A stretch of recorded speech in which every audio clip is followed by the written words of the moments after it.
demande, on te debout, nous allons lire ensemble Jérémie 18. Jérémie, chapitre 18, verset 1 à 6.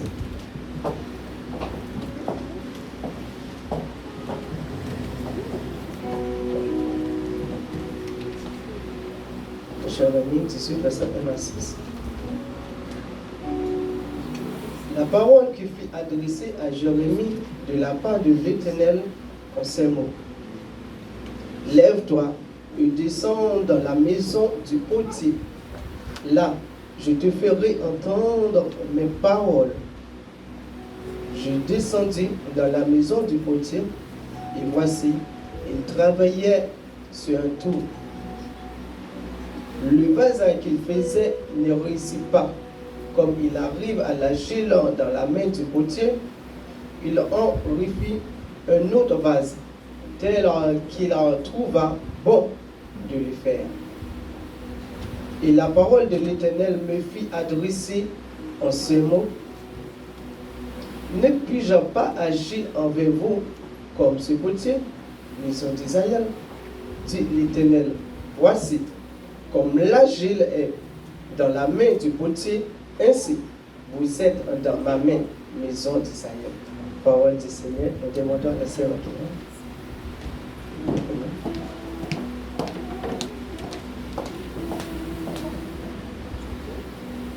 Dieu de grâce, nous bénissons ton nom ce matin parce que tu es au milieu de nous.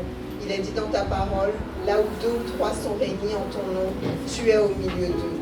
Père éternel, voici ton serviteur Valès qui est devant toi. Ce matin, il n'est pas là pour raconter ce qu'il a envie de dire, mais il est là, Seigneur, pour donner la parole que toi tu lui as inspirée. Je te demande de les débarrasser de tout stress, de toute émotion qui ne vient pas de toi, de toute pensée, de toute parole, de tout comportement qui ne vient pas de toi. Parce que ce matin, nous ne sommes pas venus l'écouter lui, Seigneur, mais nous sommes venus entendre ta voix. Dispose nos cœurs, dispose le cœur de chaque bien-aimé. Parce que Seigneur, c'est toi le potier et nous sommes l'argile. Nous nous attendons à toi ce matin. Je te rends grâce. C'est au nom de Jésus que j'ai prié, qui vit et qui règne au siècle des siècles. Amen. Amen. Merci, François. Alors, aujourd'hui, j'ai une bonne nouvelle pour vous. Une très bonne nouvelle. Non, je pense que vous vous dites, mais c'est quoi cette nouvelle? Eh bien, la nouvelle n'est pas d'autre que Dieu est-il le potier de ta vie? Amen. Dieu est-il réellement le potier de ta vie? C'est une question. Oui, la bonne nouvelle, c'est une question. Alors, la question, c'est... Je ne peux pas le répondre à votre place. Moi, je réponds la question moi-même. C'est une question individuelle. Ce n'est pas une question collective.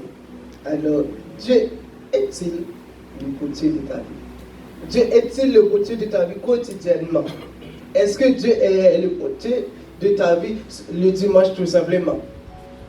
Peut-être c'est le dimanche tout simplement quand tu vas à l'église. Ok, ah ouais, il est le potier de ma vie. Et est-ce que Dieu il est le potier de ta vie quand tu es dans le travail? Est-ce que Dieu il est le potier de ta vie quand tu es sur la route ou dans le travail avec tes collègues? Est-ce qu'il est toujours le potier de ta vie? C'est toujours des questions individuelles. Alors, pour introduire le sujet, je pourrais parler par une question, je pourrais introduire par une question. Voulez-vous laisser Dieu vous façonner comme il le veut? Je pouvais l'introduire comme ça par une question.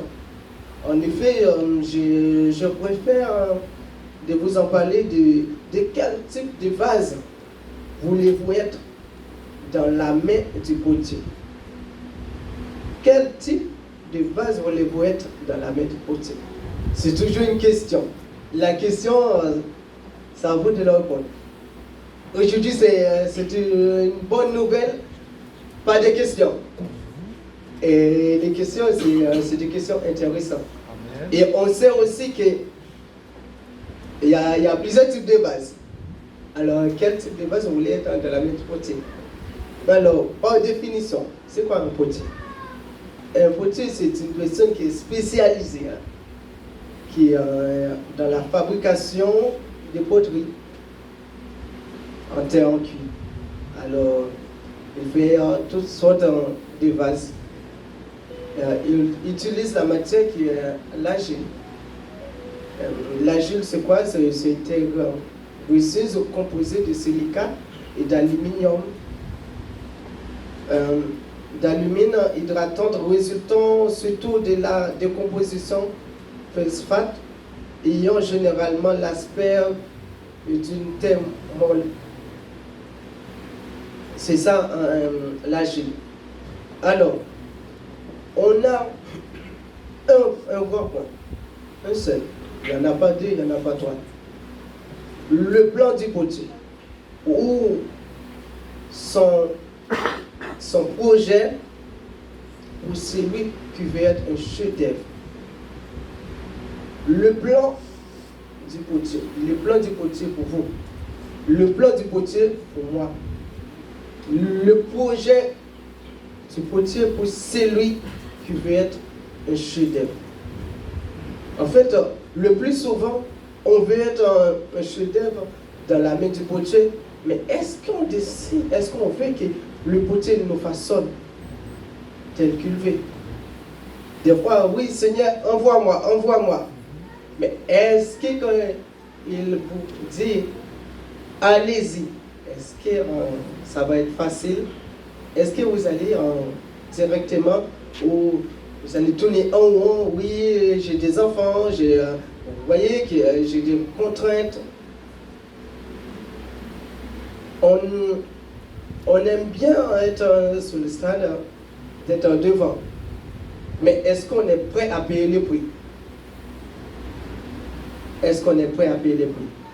On sait qu'un vase, pour être un vase d'honneur, il y a plusieurs étapes. On voit que dans Jérémie, on voit que le potier, quand il commence à faire le vase, s'il voit que le vase ne lui plaît pas, il l'écrase, il le refait. Est-ce que vous voulez, est-ce que vous décidez aussi de passer par l'étape de brisement? Ah oui, il y a une étape qui s'appelle brisement. Alors, on aura des sous-parties. Le premier, c'est le tunnel du brisement et la saison de formation. Le tunnel de brisement. Et oui, il faut passer par le brisement. Il faut passer par ce brisement. Et il faut passer aussi par une formation. Tu sais, Dieu il ne t'envoie pas sans il ne te forme pas. Tu ne dis pas, vas-y, tu ne dis pas, ok, voilà les étapes, voilà la marche à suivre. Non. Alors, on voit que on va parler de quelqu'un que j'aime bien. J'ai dit c'est mon grand frère, c'est l'apôtre Paul. Eh bien, on sait que l'apôtre Paul, lui aussi, il a passé par le tunnel du brisement là aussi. Alors, on va voir Actes chapitre 9, le verset 3. Actes chapitre 9, le verset 3. Alors, moi, j'ai dit ça, c'est une rencontre avec le Sauveur. Alors, l'apôtre Paul, il a fait une rencontre avec le Sauveur sur la route de Damas. Et sur la route de Damas aussi, il a passé par le tunnel du brisement. Parce que lui, il pensait qu'il était costaud, il était fort, voilà, pour persécuter les enfants de Dieu. Et bien sûr, à ce moment-là, il a fait une rencontre avec Dieu. On voit que dans Actes chapitre 9, le verset 3, il nous dit, comme il était en chemin et qu'il approchait de Damas, tout à coup une lumière venant du ciel resplendit autour de lui. Est-ce que vous pouvez continuer pour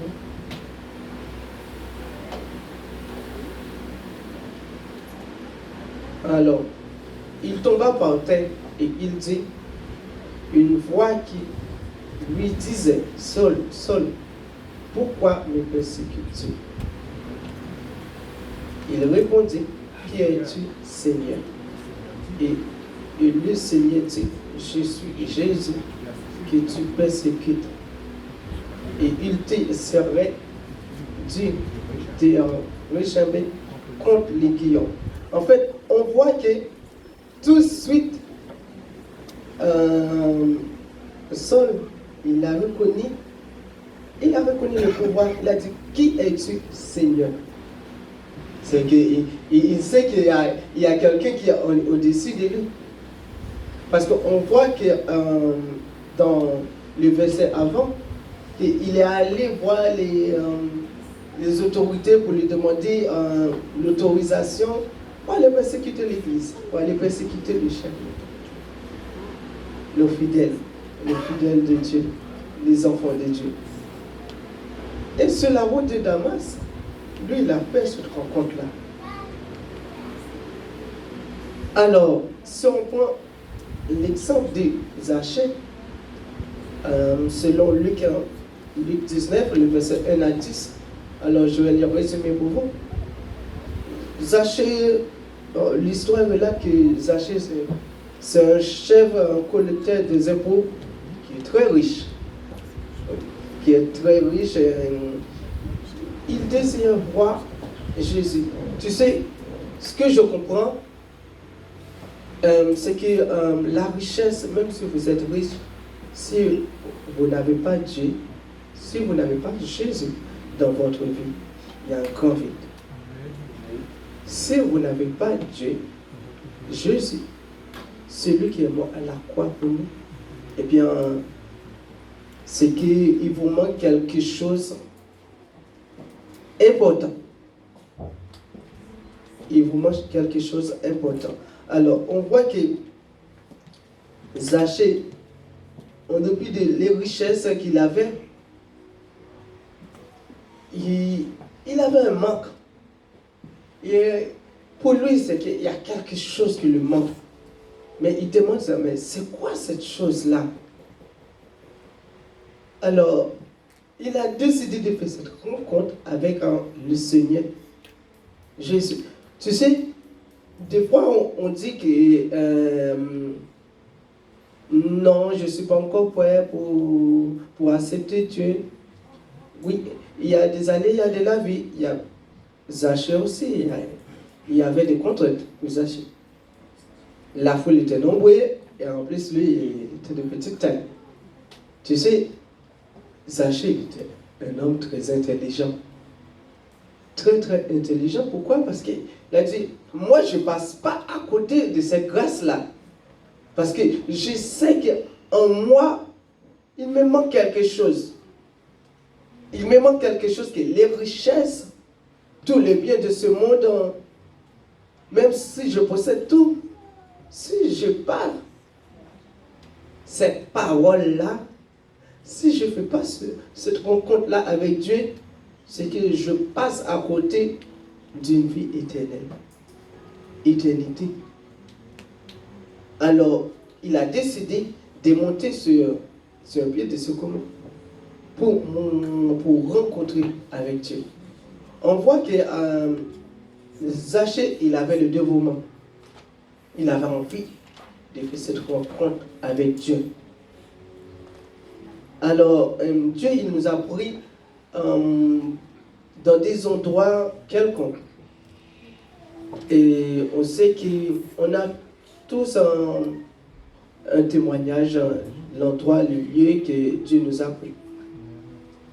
Alors, ce n'est pas l'endroit que Dieu vous a pris qui est important. Oui, c'est important, mais est-ce que vous continuez à entretenir cette relation-là? Parce que ça peut arriver, Dieu peut vous prendre dans un lieu qui était méconnu. Par exemple, moi, je suis quelqu'un qui a vécu avec ma grand-mère en Haïti. Et je me demande qui suis-je pour être ici, présent en France, à parler de Dieu. C'est que Dieu, il a fait beaucoup de routes avec moi, beaucoup de parcours. J'ai passé